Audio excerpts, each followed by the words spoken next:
मित्रों नमस्कार। सूचना की दुनिया में आपका स्वागत है। मैं हूं डॉक्टर सुभाष चंद्र सिंह। आपने शीर्षक पढ़ ही लिया होगा, देखन में छोटे लगें घाव करें गंभीर। हमारे यहाँ पूरी उत्तर प्रदेश में क्या पूरे उत्तर भारत में यह कहावत बहुत चर्चित है। और इस कहावत का मतलब केवल इतना है कि जो व्यक्ति जितना छोटा होता है उसको लंबाई में उसका महत्व समाज में, उसके परिवार में कम होता है सामान्य रूप से। लेकिन कई ऐसे लोग होते हैं जो बहुत काम के होते हैं, बहुत फायदे के होते हैं, बहुत उपयोगी होते हैं। लेकिन निगेटिव अर्थों में इस कहावत को कहा गया है कि वो नुकसानदायक ज़्यादा होते हैं, जबकि ऐसा नहीं है। बहरहाल इस कहावत को कहने का केवल इतना मतलब यहाँ था कि राजनीति में और समाज में भी ऐसे लोगों की बहुत उपयोगिता है। व्यक्ति के रूप में वो शायद बहुत सक्षम न हो, लेकिन किसी सक्षम व्यक्ति के साथ अगर लगें तो उनकी उपयोगिता बढ़ जाती है, समाज में भी और राजनीति के क्षेत्र में। आज मैं राजनीति की बात करूंगा और उत्तर प्रदेश की बात करूंगा, छोटे दलों की बात करूंगा जो खुद तो नहीं जीत सकते लेकिन हरा सकते हैं बड़े दलों को, और अगर बड़े दलों के साथ आ जाएं तो वो जिता देते हैं। ये कई चुनाव से है, कई चुनाव से ये परंपरा चली आ रही है। छोटे दलों का महत्व खुद में शायद कुछ नहीं है, कोई अस्तित्व तो नहीं है, वो केवल 10-20 हज़ार वोट पा करके हार जाते हैं या बड़े दलों को हरा देते हैं। हम 2019 से शुरू करते हैं। 19 में सपा, बसपा और रालोद तीनों का गठबंधन था।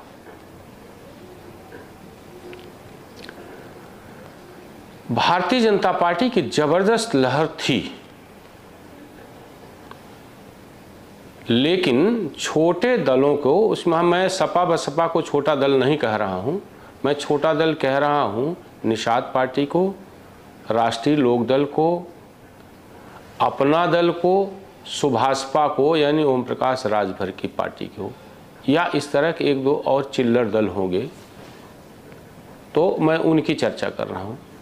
लेकिन जैसे ही ये तीनों मिले, भारतीय जनता पार्टी की बम्पर लहर के बावजूद उसका नुकसान किया, भले कम कर पाए। उस लहर में भी भारतीय जनता पार्टी को 2014 के चुनाव में 71 सीटें मिली थी 80 में से, और अपना दल उस समय सहयोगी थी, उसको 2 सीटें यानी 73 सीटें थी। लेकिन इन तीनों दलों के मिलने के बाद भारतीय जनता पार्टी की सीटें जो है 62 हो गई और अपना दल की 2 रही यानी 64, यानी 9 सीटों, 9 4 13 यानी 64 9 73 9 सीटों का नुकसान किया, जिसमें रालोद के अजीत सिंह और उनके पुत्र जयंत चौधरी दोनों हार गए। लेकिन जिस बसपा को 0 सीटें मिली थी 14 में, उसको 10, और जिस सपा को 5 सीटें मिली उसको 5 सीटें बरकरार रहीं। अगर यह गठबंधन न हुआ होता तो शायद भारतीय जनता पार्टी को 75+ सीटें मिलती, जो इस समय उसका लक्ष्य है। छोटे दलों की बात जब हम करेंगे तो 19 में ये 3 दलों का गठबंधन था, और भारतीय जनता पार्टी के साथ अपना दल था और सुभाषपा थी, निषाद पार्टी थी। छोटे दल, इसलिए शायद भारतीय जनता पार्टी की सीटें जो है 2-4 जो कम होती वो कम नहीं हुई। अब मैं 2024 की बात करूंगा। बीच में बड़ा उलटफेर हुआ। 19 से 24 के बीच में सुभाषपा के ओम प्रकाश राजभर योगी सरकार में मंत्री थे, उन्होंने इस्तीफा दिया। दारा सिंह चौहान ने इस्तीफा दिया, राम प्रसाद मौर्य ने इस्तीफा दिया। एक बार ये लगा कि बड़ा नुकसान हो सकता है, लेकिन नुकसान हुआ। भारतीय जनता पार्टी 11 से जो 2017 में मिली थी वो 255 पर सिमट गई और सहयोगी दलों को मिलाकर के 270 प्लस जो 325 थी, यानी 55 सीटों का नुकसान हुआ इन छोटे दलों के हटने से, सपा के साथ जाने से। और सपा को ज़बरदस्त फायदा हुआ। जो 2017 में उसको 47 सीटें मिली थी उसको 111 सीटें मिली और सहयोगी दलों को मिलाकर के 125। लेकिन पासा राजनीति में पलटता रहता है। सत्ता का एक ऐसा जो है वो जिसको बोलते हैं ऐसा चुग्गा जिसको बोलेंगे, या सत्ता की नज़दीकी हर किसी को चाहिए थी। समीकरण बदले। सुभाषपा के ओम प्रकाश राजभर जो है, जो अखिलेश के साथ चले गए थे, स्वामी प्रसाद मौर्य जो अखिलेश के साथ चले गए, स्वामी प्रसाद मौर्य तो नहीं लौटे लेकिन दारा सिंह चौहान लौट आए जो अब एमएलसी और मंत्री हैं। और जिस सुभाषपा के कारण अखिलेश को पूरब में बहुत ज़बरदस्त जो है सीटें मिली थी, अंबेडकर नगर, आजमगढ़, गाजीपुर, ऐसे में तो खाता ही नहीं खुला बीजेपी का विधानसभा चुनाव में। ऐसी कई सीटें थी पूरब में जिस पर बड़ा नुकसान हुआ। और पश्चिम में रालोद के कारण भारतीय जनता पार्टी की सीटें हालांकि कम हुई, फिर भी 7 सीटें कम हो गई और रालोद को 7 सीटें मिली जो लोकसभा चुनाव में जो है जिनका दोनों सीटों पर पिता पुत्र हार गए थे। अब मैं 2024 की ओर लौटता हूँ। चेंजेस हुए। सुभाषपा फिर लौटी, जो मैं दोहरा रहा हूँ, दारा सिंह चौहान लौटे। निषाद पार्टी पहले से ही थी, अपना दल पहले से ही थी, तो भारतीय जनता पार्टी ने 4, रालोद भी आ गई, यानी रालोद, अपना दल, सुभाषपा और निषाद पार्टी जो 4 छोटे दल हैं लेकिन अपने क्षेत्रीय स्तर पर अपने इलाकों में मजबूत हैं। विधानसभा वार इनको 10 से 20 हज़ार वोट मिल जाता है और कभी कभी लोकसभा में 30 से 40 हज़ार वोट मिल जाता है। तो 10-20 हज़ार वोट और लोकसभा में 40-50 हज़ार वोट बहुत मायने रखते हैं। माने ये कि अगर किसी सीट पर भारतीय जनता पार्टी या कोई बड़ा दल मार्जिनली जीतने की स्थिति में है, यानी उसका जीत का अंतर 10-20 हज़ार का है, तो इनके कारण हार सकता है। इसलिए भारतीय जनता पार्टी ने बड़ी चतुराई से, बड़े रणनीतिक तरीके से सुभाषपा यानी ओम प्रकाश राजभर और रालोद राष्ट्रीय लोकदल के जयंत चौधरी को अपनी ओर मिला लिया। इससे भारतीय जनता पार्टी को जो है बहुत फायदा होने वाला है और उसने जो है राष्ट्रीय लोकदल को 2 सीटें दी। इसके बावजूद कि दोनों, एक सीट उसकी जीती हुई थी बागपत वाली, एक सीट जो है बिजनौर वाली हारी हुई थी। 2 सीटें दी राष्ट्रीय लोकदल को, 1 निषाद पार्टी को, 2 अपना दल को और 1 सुभाषपा को। इतनी सीटें उसने लगभग 6, 2 रालोद, 2 अपना दल, 1 निषाद पार्टी और 1 सुभाषपा, 6 सीटें उसने इनको दी और 74 सीटों पर उसने वो लड़ रही है। निश्चित तौर पर इन छोटे दलों को लेने के बाद भारतीय जनता पार्टी जो दावा कर रही है कि 80 में 80 तो शायद न मिले, लेकिन हाँ 75 प्लस की वह उम्मीद कर सकती है। 75 प्लस बहुत होता है। 80 सीटों में एक प्रकार से 95% से अधिक स्ट्राइक रेट को उसको कहते हैं। अच्छा, ये छोटे दल क्यों महत्वपूर्ण है?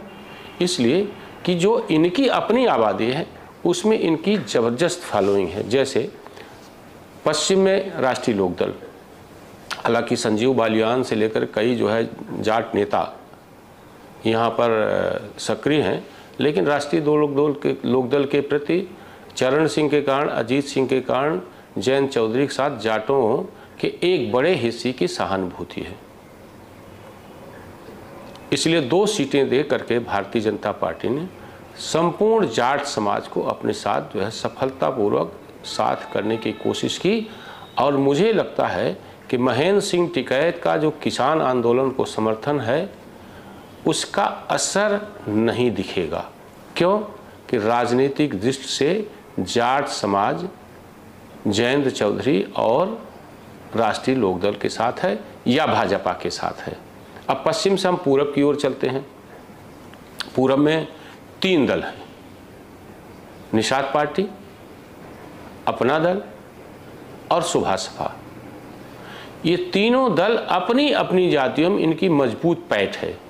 जैसे कुर्मी समाज में अपना दल की अनुप्रिया पटेल, राजभर समाज या इस तरह के सजातीय या जिनका डीएनए एक है, उनमें जो है ओम प्रकाश राजभर, और निषादों में जो है निषाद पार्टी यानी संजय निषाद की पैठ है। अब वैसे मैं जाति की बात नहीं करता हूँ, लेकिन जाति एक सच्चाई है समाज में भी और राजनीति में भी।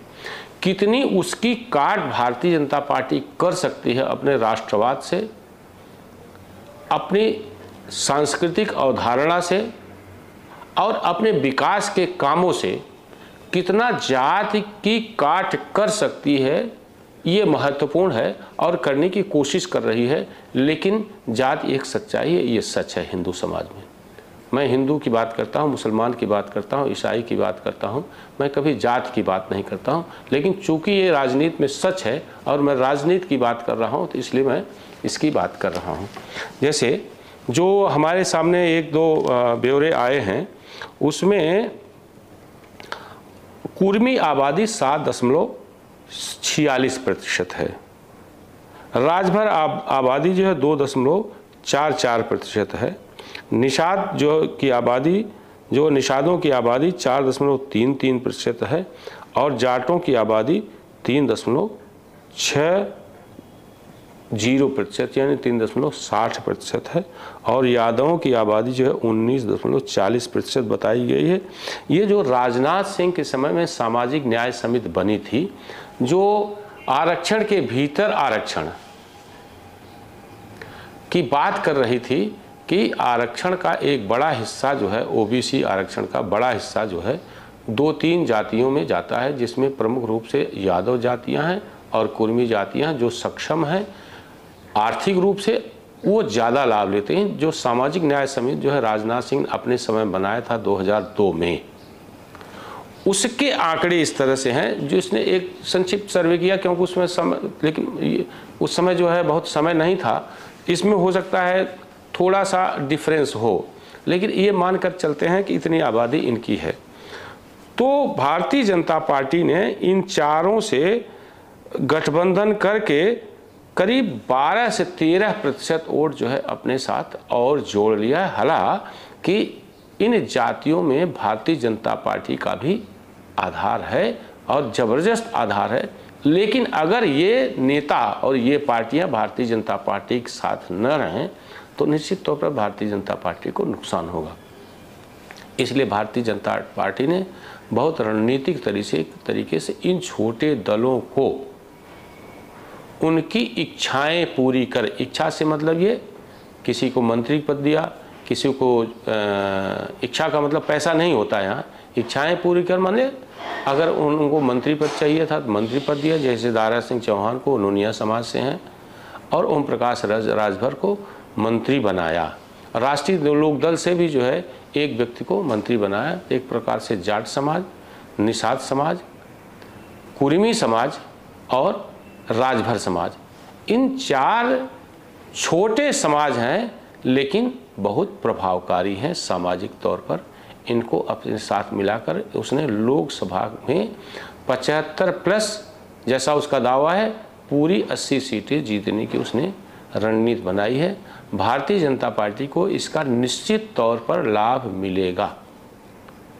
अब यहाँ हम परिवार की बात इसलिए नहीं करेंगे कि वो विषय अलग हो गया, ये छोटी पार्टियां हैं।